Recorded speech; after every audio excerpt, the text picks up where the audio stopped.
Buy Sri Lanka's best internet package for online learning and online working with many amazing offers. Call 1212 for more information. Sri Lanka Telecom. ලෙන්ගතුකම වැඩි කරගන්න ලව්ජු රුපියල් 50ට අඩු කළා. මාමේ එන්න අපිට එකක් බොමු.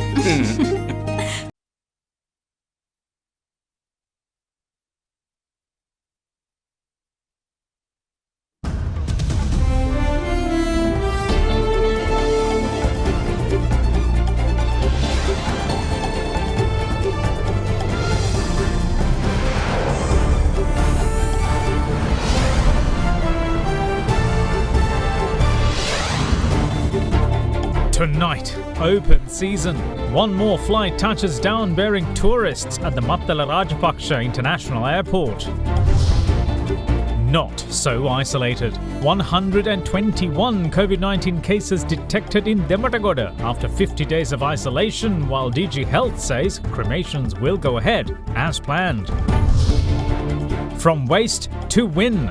We take a look at Sri Lanka's electronic waste problems and its viable opportunities. The soil get affected with this presence of heavy metal. The entire marine food chain or the entire food web will be affected. The most critical problem is collection of electronic waste. All that and much more coming up on First at 9, this Tuesday the 29th of December 2020. Nava sunlight sakura.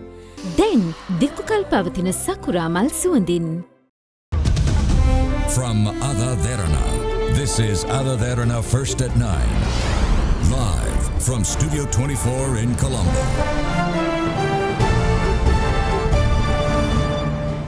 Good evening and welcome to First at 9.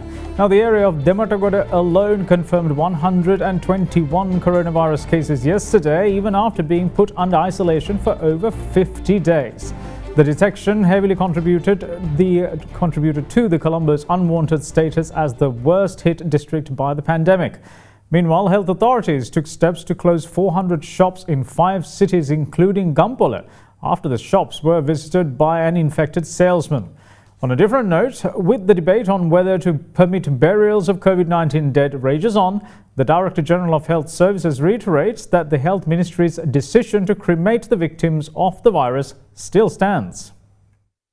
The country confirmed 3 more COVID-19 related deaths last evening, increasing the island's death toll to 194. Among the deceased is a 90-year-old from Darga town who died on admission to the district hospital in Kalutara on the 24th. The cause of his death is determined as septicemia owing to COVID-19 and cardiac arrest caused by high blood pressure. The death of an 83-year-old from Teldenia was also confirmed to have caused by the coronavirus.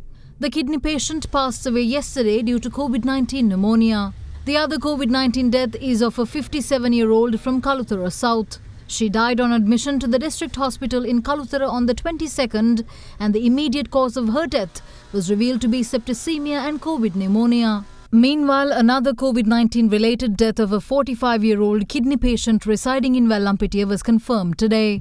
He had died yesterday while receiving treatment at the Homagama Base Hospital, and the cause of the death has been determined as COVID pneumonia. Meanwhile, 549 fresh cases of COVID-19 were detected yesterday across 18 districts. The highest number of cases emerged from the Colombo district as usual, reporting 237 cases. Of these 237 cases, 121 were reported from Dematagoda, an area isolated for over 50 days.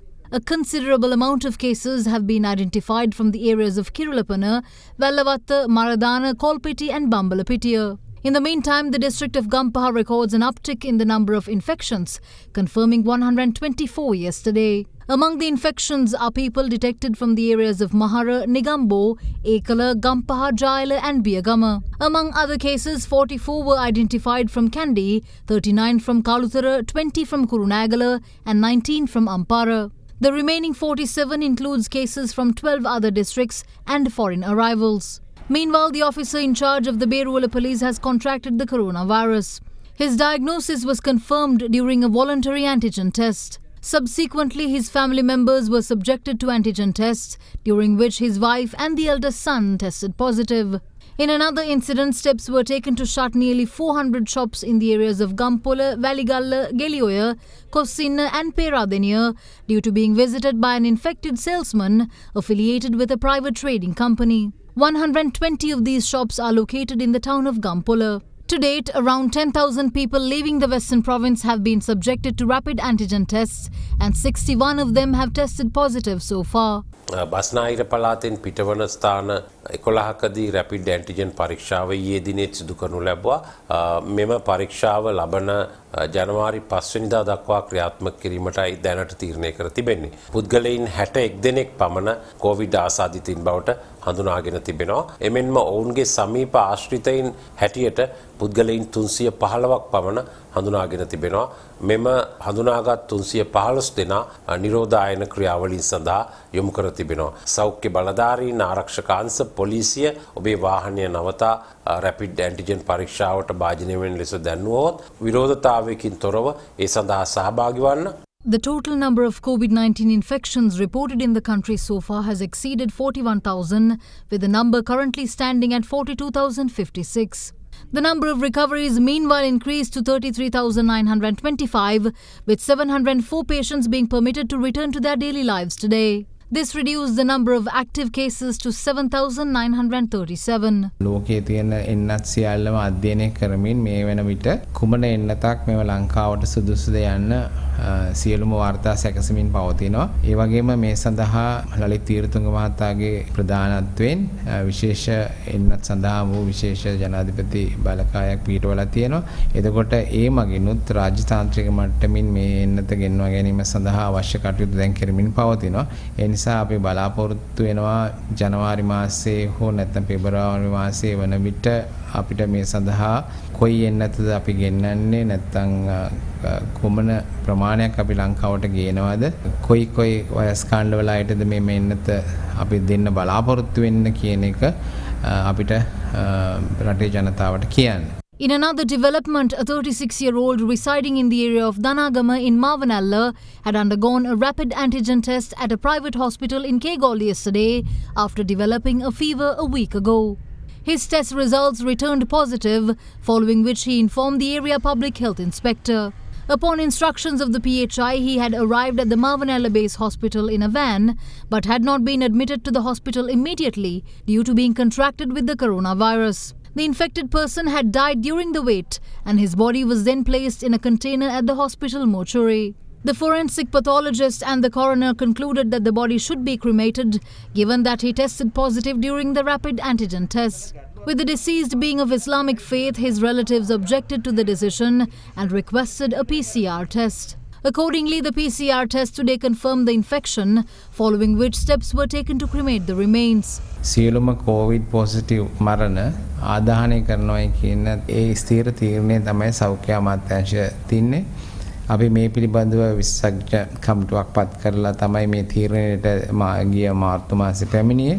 අපි මේ පිළිබඳව නැවත වරක් virus විශේෂඥයන්ගෙන් කමිටුවක් පත් කරලා තියෙනවා. දැන් ඒකේ වාර්තාව අපි ලැබෙනකන් බලාගෙන ඉන්නවා. වෙනසක් තියෙනවා නම් අපි මහ ජනතාවට දැනුම් දෙනවා. විශ්ලේෂණය කරනු ලබනවා. අපි රටක් වශයෙන් රටේ පුරවැසියෙකු හැටියට පවතින නීතියට අනුව අනුගත වෙමින් රජයේ විසින් ගන්නා යම්කිසි ප්‍රතිපත්තියක් ගන්න තීරණයකට අපි විශේෂයෙන් මෙවැනි අවස්ථාවක සෞඛ්‍ය ශේත්‍රයේ තමයි වැදගත්ම සෞඛ්‍ය වෛද්‍යවරුන් කියන ආකාරයෙන් වැඩ කිරීම තමයි අපිට කරන්න වෙන්නේ. Safeguard hand sanitizer නවතම නිෂ්පාදන පෙළ නිරෝගීමත් දිවියකට. Now, Sri Lanka reopened its borders to tourists yesterday after a period of 9 months due to the spread of coronavirus, welcoming a flight from Ukraine with tourists on board. And today, another flight landed at the Mattala Rajapaksa International Airport with more on board. The first batch of tourists to Sri Lanka arrived from Ukraine yesterday and are set to operate under a bio-bubble. Another flight from Ukraine arrived at the Mattala Rajapaksa International Airport around 12 p.m. today. Ukraine International Airlines PS 6385 arrived with 204 tourists and 9 crew members on board. The third tourist flight, meanwhile, is scheduled to arrive on the 2nd of January next year. A Maldivian charter flight too arrived in Mattala today with a group of seafarers. The seafarers arrived on Maldivian Airlines operated charter flight Q26944. Now, parliamentarians of the government are of the stance that provincial council elections, which are already delayed considerably, should be held in the near future.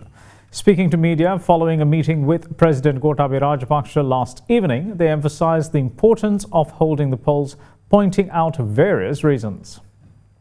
A party leaders meeting of the Sri Lanka Podujana Peruna was held under the patronage of President Gotabaya Rajapaksa at the Presidential Secretariat last evening.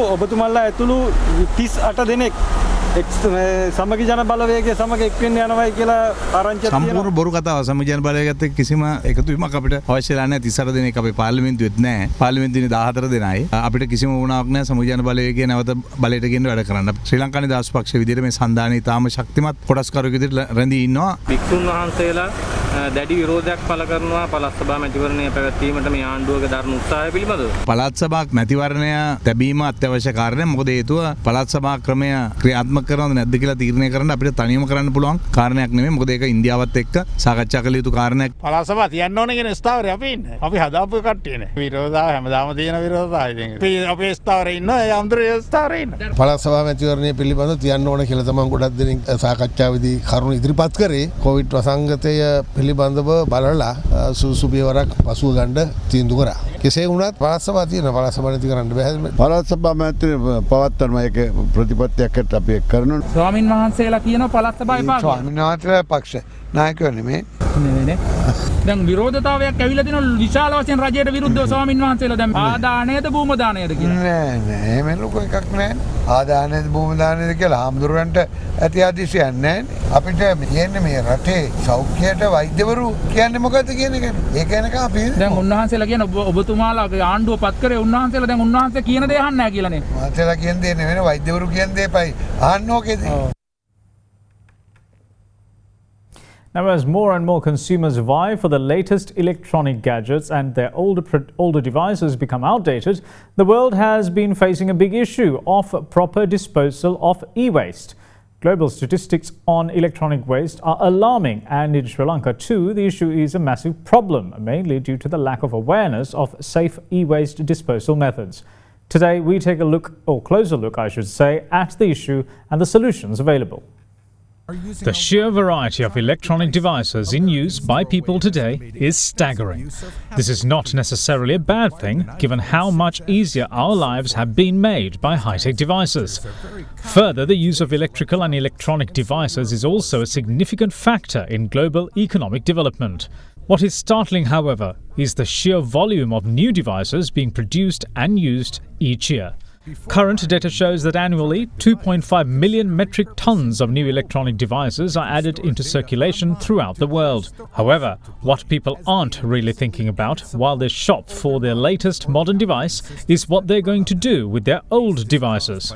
This question is a much bigger issue than people realize. This is because electronic equipment contain potentially harmful metals, and the issue of safe disposal requires some urgent action. According to the Global E-Waste Monitor, the world generated a staggering 53.6 million metric tons of e-waste in 2019 alone. Global generation of e-waste has grown by 9.2 million metric tons since 2014 and is projected to grow to 74.7 million metric tons by 2030. Continent-wise, Asia was the largest contributor in 2019 with 24.9 million metric tons, while North and South America generated 13.1 million metric tons. In addition, Europe accounted for 12 million metric tons, while Africa accounted for 2.9 million metric tons. In Sri Lanka, meanwhile, annual electronic waste generation is estimated at 92,000 metric tons, with CFL bulbs, mobile phones, televisions, batteries and computers among the major items discarded.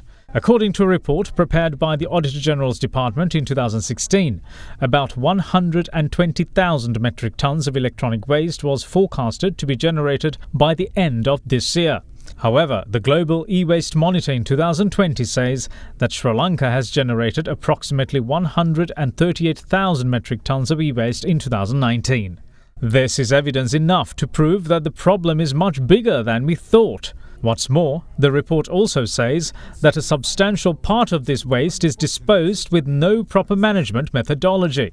Hence the question arises, what impact does this have on the environment? E-waste is somewhere it's unique. It has a potential to pollute seriously. Materials like the antimony, arsenic, the lead, the mercury, nickel, thallium and so on, those are like the toxic materials that are present. To an example, an old mobile phone carrying 43 types of items that are present in the periodic table. When e-waste goes into the environment, actually all of these things goes in and then pollute the environment. If you put it on soil, the soil gets affected with this presence of heavy metal, which can have an uptake on even with the material that we grow. We put it into the water, not just surface waters, it can also get into the groundwaters at it surface it to very different places and give you problems with the heavy metals that these materials contain. If you have passive disposal with garbage onto a dumps and then light them up, and the problem is then toxic materials become airborne, and again a heavy dose of pollutants that comes into our lungs and we just breathe in. Further, improper e-waste disposal also has a major effect on the food chain of vital marine organisms as well. The biodiversity in marine environment is diminishing rapidly. So in a situation like this, leachate and seepage, toxic hazardous substances from electronic waste actually create the situation more damaging, more critical. When these hazardous substances enter into a marine environment and then if they negatively impact on one organism, we can assume that the entire food chain or the entire food web will be affected. For healthy ocean, we need to have healthy food chain and healthy food webs. If these organisms are impacted from hazardous substances that are coming from e-waste, then it will go to the upper parts of the food chain that will enter to bodies of the fish, and also at the end of the day that will impact the human health. With the reduction of phytoplankton, we can predict that the amount of carbon dioxide absorbed or sequestered to ocean will be reduced, the amount of volumes of oxygen emitted will be reduced, and also the acidification of the oceans will impact the corals negatively. The United Nations, however, is attempting to address this as part of its Sustainable Development Goals for 2030. The UN's objective is to promote the better management of e-waste in urban areas, improve collection and recycling rates, and reduce the amount of e-waste that ends up in dump sites. It also aims to substantially reduce e-waste generation through prevention, reduction, repair, recycling, and reuse of e-waste by 2030.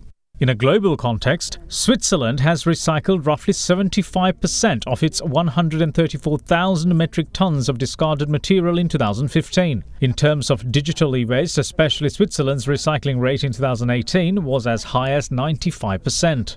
Through this process, material that cannot be recycled is being used for other purposes, such as production of construction material, or is burned to generate energy.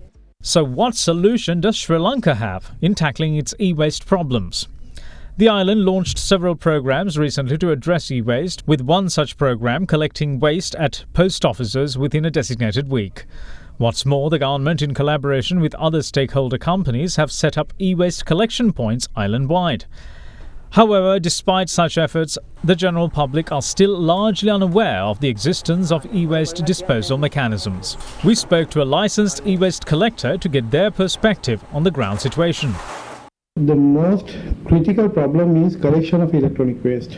It is not an exclusive problem to Sri Lanka, it is a worldwide problem. If we take an example, on 2019, only 14% of electronic waste was properly collected and recycled. In Sri Lanka, generally, we have forecasted around 85,000 metric tons of electronic waste generated per year, but we do not recycle at least 10% of electronic waste. As a company, we understand the situation and we have planned to set up 26 electronic waste collecting centers throughout the country within first 6 months of 2021. Our role is actually collecting of electrical and electronic waste throughout the country, sorting, segregating, separation, and extracting gold, silver, platinum, palladium and copper from the electrical and electronic circuit board and cables and giving the final disposal solution. So factory was 100% constructed, fully completed now. So we are waiting for the arrival of our machineries for the processing at the moment. Then the country will be getting Sri Lanka made gold, silver, platinum, palladium and copper. There are two lessons to be learned here.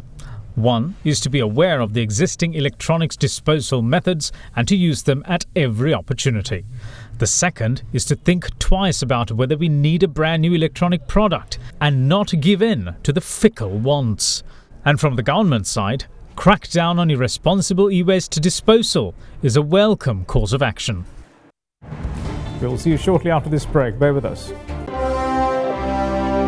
Ceylon Bank, the bank with a heart.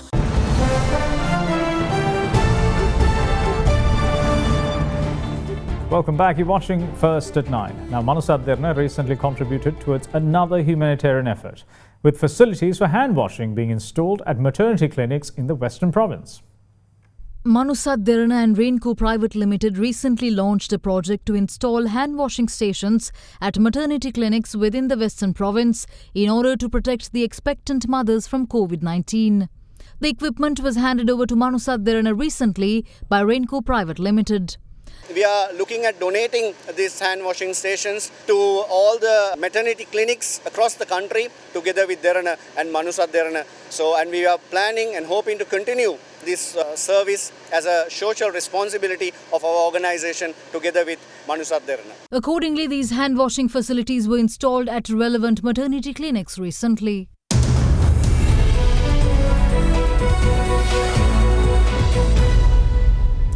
The central bank's prosperity report for the year 2019 shows a decline in the country's prosperity index and improvements in the economy and business climate and well-being of the people indices. The Western Province recorded the highest provincial prosperity, followed by the southern and central provinces. Index decreases in some provinces were attributed to the effects of the Easter Sunday attacks and high inflation caused by adverse weather experienced in the latter part of last year. According to a report issued by the Statistics Department of the Central Bank of Sri Lanka, the country's prosperity index was recorded at 0.802 in 2019 compared to 0.811 in 2018. The Eastern, North Central, Northern and Uba provinces recorded improvements in the economy and business climate sub-index, with increases in informal sector wages and increased formal sector employment. The report says that the deterioration of the sub-index in other provinces was mainly caused by decreases in employment and high inflation levels as a result of the Easter Sunday attacks on tourism and related industries. High inflation caused by the effects of adverse weather towards the latter part of 2019 was also cited as one reason. Meanwhile, the well-being of the people sub-index has shown some improvement during the year in all provinces except for the southern province, predominantly due to improvements in health, education and public wealth, where vehicle ownership and access to supermarkets also increased. Meanwhile, the slight deterioration of the sub-index in the southern province was mainly due to reduced levels in environment, entertainment and education. Meanwhile, improvements in education quality, health facilitation and public wealth were the major contributors cited for the increase in the well-being of the people sub-index. Meanwhile, the Western Province led the way in provincial prosperity, followed by the southern and central provinces, which ranked second and third respectively. Compared to the previous year, the North Central Province recorded the highest increase in the provincial prosperity index, followed by the eastern and western provinces. We'll return right after this break. See you soon.